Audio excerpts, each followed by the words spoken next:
Hello mga ka-explorer, for today's video, ang ipapakita ko sa inyo ay ang isang lugar dito sa Port Moresby, Papua New Guinea. Ito ang Badili, isang lugar sa Port Moresby na maaaring hindi kilala ng lahat sa Pilipinas.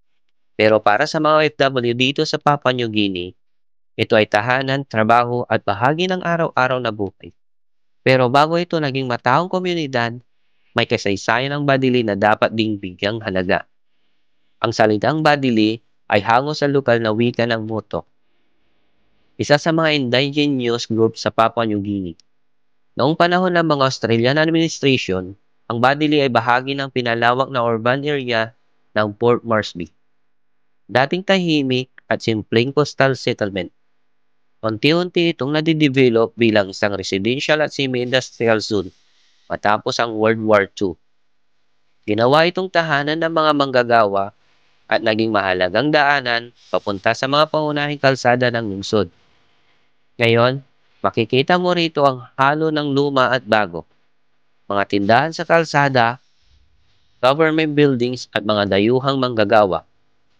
Pero sa kabila ng pag-unlad, kilala rin ang Badili sa ilang hamon pagdating sa seguridad at kaayusan. Madalas, binabantay ng mga otoridad ang lugar, lalo na sa gabi, kung kailan tumatas ang insidente ng petty crimes tulad na snatching, lasingang gulo, at hold up.